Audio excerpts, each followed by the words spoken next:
যেই কথাটি বলছিলাম, অর্থাৎ বিএনপি দেশের জনগণকে যেই কথা দেয়, বিএনপি চেষ্টা করে মানুষের সামনে সেই ওয়াদাটি রক্ষা করার জন্য। আমরা গত 16-17 বছর ধরে এ মুরব্বী নীল শার্ট ঝগড়া করে শুধু মানুষটা। হ্যাঁ, এই তো বসে, এখন ঠিক আছে। হ্যাঁ, এই তো বসে গেছে। তা এখন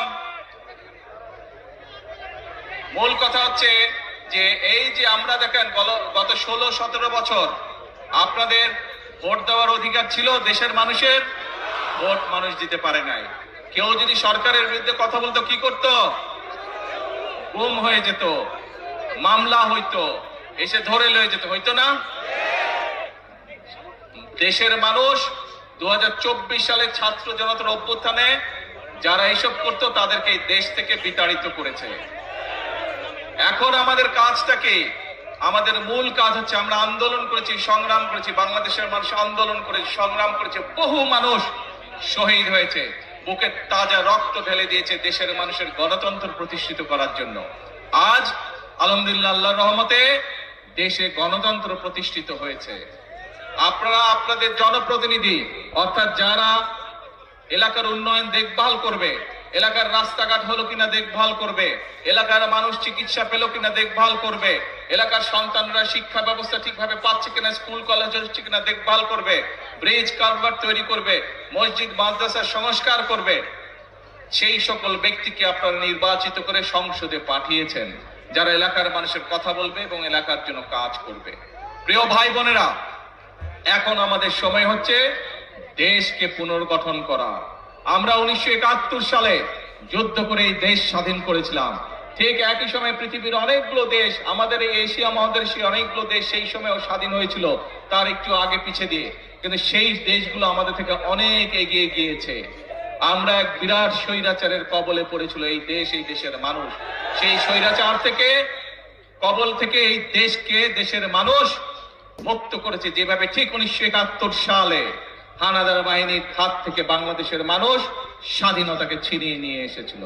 প্রিয় ভাই বোনেরা, দেশ শুধু স্বাধীন করলে হবে না, দেশ যদি স্বাধীন করে, দেশকে যদি স্বৈরাচার মুক্ত করে, পরবর্তী কাজ হচ্ছে দেশকে পুনর্গঠন করা, দেশকে সামনের দিকে নিয়ে যাওয়া, দেশের মানুষের জন্য ব্যবসা বাণিজ্য চাকরি বাকরি এগুলি নিশ্চয়তা বিধান করা, দেশের মা বোনরা যাতে স্বাবলম্বী হতে পারে, সেটি শিক্ষায় হোক অথবা অর্থনৈতিক ভাবেও সেই ব্যবস্থা গ্রহণ করা, দেশের কৃষক ভাইরা যাতে স্বাবলম্বী হতে পারে সেজন্য সেই কারণে কাজ করতে হবে, দেশে যাতে মিল কলকারখানা তৈরি হতে পারে, দেশে যাতে বেকার সমস্যার সমাধান হতে পারে সেই জন্য কাজ করতে হবে, দেশে যাতে আইন শৃঙ্খলা সঠিক থাকে, মানুষ যাতে নারী হোক পুরুষ হোক দিনের যে কোনো সময় যাতে নিরাপদে রাস্তা দিয়ে চলাচল করতে পারে, যারা ব্যবসা বাণিজ্য করে তারা যাতে নিরাপদে ব্যবসা বাণিজ্য করতে পারে, এই ব্যাপারগুলোকে নিশ্চিত করতে হবে। প্রিয় ভাই বোনেরা, সেই সময় এসেছে, দেশকে আমাদের পুনর্গঠন করতে হবে। সেই জন্যই কিন্তু আল্লাহ রাব্বুল আলামিনও বলে দিয়েছেন, যে জাতি নিজেরা পরিশ্রম করে আমি তাদেরকে সহযোগিতা করি। এবং সে কারণেই কিন্তু বিএনপি সব সময় একটি কথা বলে থাকে, করব কাজ সবার আগে। এই জন্যই আমরা এই কথাটি বলি। প্রিয় ভাই বোনেরা, যে কথাটি দিয়ে শুরু করেছিলাম, এখন হচ্ছে আমাদের দেশ পুনর্গঠনের পালা। কিন্তু দেশ পুনর্গঠন আমরা একা, সরকার একা পারবে না। এই আপনারা কারা? বাংলাদেশের কি হন আপনারা? আমার সামনে যে হাজার হাজার মানুষ কি হন? বাংলাদেশের বাংলাদেশের নাগরিক। এই দেশটা কাদের? অর্থাৎ বাংলাদেশের মানুষের, জনগণ হচ্ছে এই দেশের মালিক। প্রিয় ভাই বোনেরা, সেজন্যই মালিক যখন নিজে দায়িত্ব নিয়ে তার দেশের দেখভাল করে, তখনই দেশ সামনের দিকে এগিয়ে যায়। এবং মালিক আজ দায়িত্ব দিয়েছে বিএনপি নামক একটি রাজনৈতিক দলকে বিগত 12 তারিখের নির্বাচনের মাধ্যমে। কারণ আমরা আমাদের যে সকল পরিকল্পনা বাংলাদেশের মানুষের সামনে নির্বাচনের আগে উপস্থাপন করেছিলাম, দেশের মানুষ 12 তারিখের নির্বাচনে সেই ম্যানিফেস্টোকে, সেই পরিকল্পনাকে সমর্থন দিয়েছে এবং বিএনপিকে সরকার গঠনের সুযোগ দিয়েছে। প্রিয় ভাই বোনেরা, এবং সেজন্যই আপনাদের কাছে যে সকল ওয়াদা আমরা দিয়েছিলাম সেই ওয়াদাগুলো পর্যায়ক্রমিক ভাবে আমরা বাস্তবায়নের কাজ শুরু করেছি। কারণ এই যে আপনারা যে দেশের মালিক জনগণ, জনগণের সমর্থন বিএনপির সাথে আছে। যে জনগণ দেশের মালিক সেই জনগণের সহযোগিতা বিএনপির সাথে আছে। যেই জনগণ দেশের মালিক সেই জনগণের আস্থা এবং বিশ্বাস বিএনপির উপরে আছে। এবং সে কারণেই প্রথমেই যেই কথাটা বলেছি, বিএনপি অতীতেও যতবার দেশের মানুষের সেবা করার সুযোগ পেয়েছে, দেশের মানুষকে যে সকল ওয়াদা করেছিল বিএনপি তার সর্বশক্তি দিয়ে চেষ্টা করেছে সেই সকল ওয়াদা পূরণ করার জন্য। ইনশাআল্লাহ বিগত 12 তারিখের নির্বাচনের আগে আমরা যে সকল ওয়াদা দিয়েছি পর্যায়ক্রমিক ভাবে আমরা একটি একটি করে পর্যায়ক্রমিক সেই ওয়াদা পূরণ করব। এখন প্রিয় ভাই বোনেরা, আসার সময় আমি দেখলাম সবাই স্লোগান দিচ্ছে, কি চাই? কুমিল্লা বিভাগ। ঠিক আছে,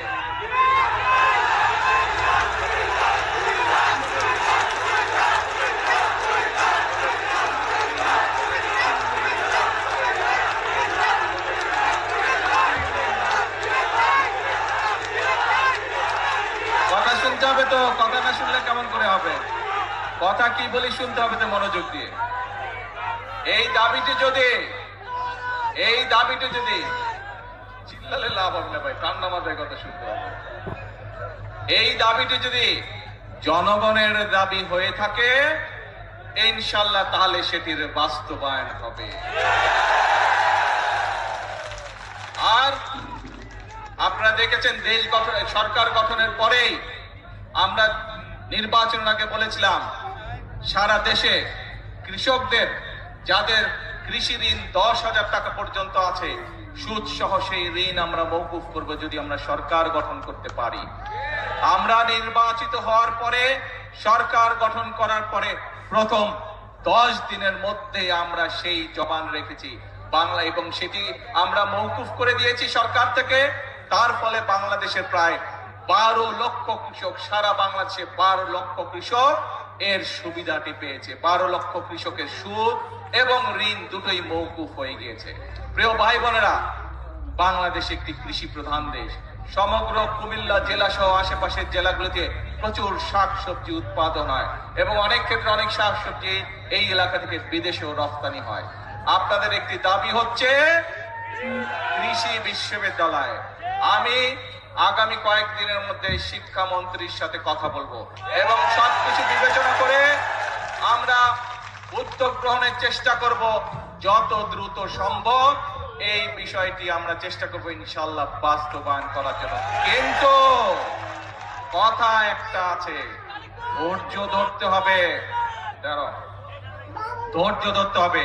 বিগত 16 বছর, বিগত 17 বছর যে স্বৈরাচার ছিল, এই স্বৈরাচার যেমন দেশের মানুষের উপরে অত্যাচার করেছে, নির্যাতন করেছে, গুম করেছে, খুন করেছে, মানুষকে গুলি করে হত্যা করেছে, মানুষকে গুলি করে জখম করেছে, একই সাথে এই দেশের মানুষের অর্থ সম্পদ তারা বিদেশে লুটপাট করে পাচার করেছে। জানেন তো নাকি?